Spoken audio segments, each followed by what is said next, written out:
ഒന്ന് ആലോചിക്കുക, പ്രതിപക്ഷം വേണ്ട ഇവിടെ. അതില്ലാത്ത നിലയിലേക്ക് പിണറായി പാർട്ടിയെ തീർത്ത് കളഞ്ഞിരിക്കുക.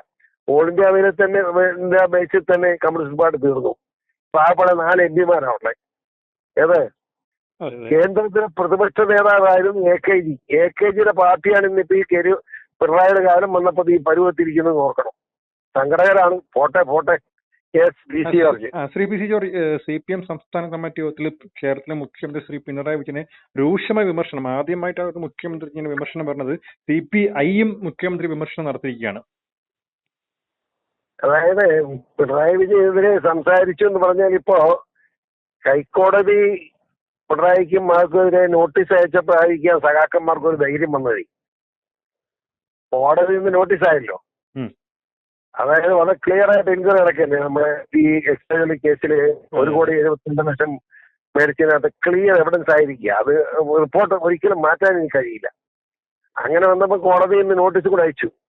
ആ നിലയ്ക്ക് ഇനിയിപ്പം ഈയുടെ കാര്യം വില എണ്ണപ്പെട്ടു എന്ന് ബോധ്യമുള്ളത് കൊണ്ടാണ് പാർട്ടി ഘടകങ്ങൾ ഇപ്പൊ എതിർക്കാൻ തുടങ്ങി. ഇല്ല, ഇതിനു മുമ്പ് ഒരുത്തനും ധൈര്യപ്പെട്ടിട്ടില്ല.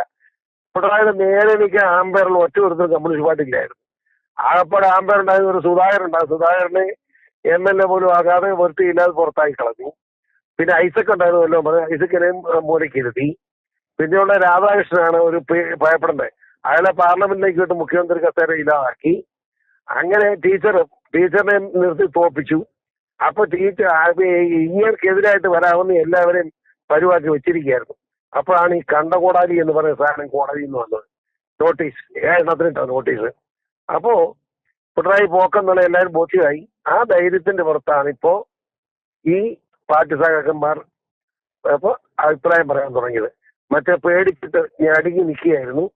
ധൈര്യമായിട്ട് പറയാമെന്ന് ബോധ്യമായതുകൊണ്ട് അവർ പറയാൻ തുടങ്ങി, വിമർശിക്കാൻ തുടങ്ങി. അങ്ങനെ വിമർശനം നടക്കട്ടില്ല. കമ്മ്യൂണിസ്റ്റ് പാർട്ടി തീർന്നു പോകില്ലേ? കമ്മ്യൂണിസ്റ്റ് തീർന്നു. പക്ഷെ കമ്മ്യൂണിസ്റ്റ് പാർട്ടി എങ്ങനെ തീരുന്നു ഒന്ന് ആലോചിക്കുക. പ്രതിപക്ഷം വേണ്ട ഇവിടെ. അതില്ലാത്ത നിലയിലേക്ക് പിണറായി പാർട്ടിയെ തീർത്ത് കളഞ്ഞിരിക്കുക. ഓൾ ഇന്ത്യ തന്നെ ബേസിൽ തന്നെ കമ്മ്യൂണിസ്റ്റ് പാർട്ടി തീർന്നു. പാവപ്പെട്ട 4 MP ഏത് കേന്ദ്രത്തിലെ പ്രതിപക്ഷ നേതാവായിരുന്നു AKG.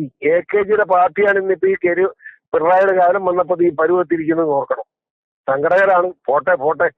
ഈ 2026 അടുത്ത നിയമസഭ ഇലക്ഷൻ സമയത്ത് ഈ പിണറായി വിജയന്റെ ഈ പ്രതിപക്ഷത്ത് പോകുമോ?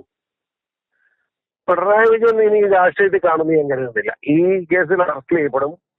അറസ്റ്റ് ചെയ്യപ്പെട്ട് കഴിഞ്ഞാൽ പിന്നെ രാഷ്ട്രീയത്തിൽ നിൽക്കാൻ കഴിയാത്ത സ്ഥിതി ഉണ്ടാവും. പുള്ളി ഒരു കമ്മ്യൂണിസ്റ്റുകാർ വേറെ സ്ഥാനാർത്ഥിയെ നിർത്തേണ്ടി വരുമെന്ന് ഞാൻ മനസ്സിലാക്കുന്നത്. അങ്ങനെ വന്ന് പിന്നെ 26 ഏതായാലും ഒരു ധൈര്യം ഇട്ടിരുന്നു. 26 ഇലക്ഷനില് BJP നിർണായകമായ സ്വാധീനം ചെലുത്താനുള്ള സാഹചര്യം ഞാൻ കാണുന്നത്. അങ്ങനെ വന്നാൽ ആർക്കും ഭൂരിപക്ഷം ഇല്ലാത്ത ഒരു ഗവൺമെന്റ് ആയിരിക്കും ഉണ്ടാവുക.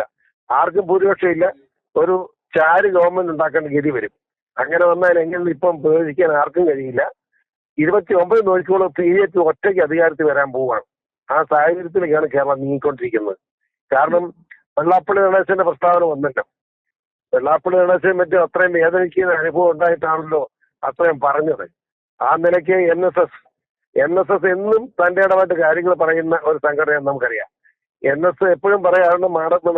നമ്മുടെ മണിച്ചേട്ടൻ NS ജനറൽ സെക്രട്ടറി വളരെ വ്യക്തമായി ഈ പിണറായിസത്തിന്റെ പോക്കിന്റെ അപകടത്തെ പറ്റി ചൂണ്ടിക്കാണിച്ചിട്ടുണ്ട്. ആ നിലയ്ക്ക് NSS SNDPയും ഇവിടുത്തെ SC/ST വിഭാഗം തകർത്തിട്ടിരിക്കല്ലേ. അവർ കൂടാതിരിക്കാൻ പറ്റില്ല. അവർ ഇവിടുത്തെ ക്രിസ്ത്യാനിയും കൂടെ ചേർന്ന് തന്നെ സ്വാഭാവികമായി ഇവിടെ ആരാ വരാൻ പോകുന്നത്? ഒരു പുതിയ മുന്നണിയും പുതിയ സെറ്റപ്പും ആവും. അതിന് BJP നേതൃത്വം കൊടുക്കുകയും ചെയ്യും. ഒരു സംശയം വേണ്ട. നന്ദി ശ്രീ പി സി ജോർജ്.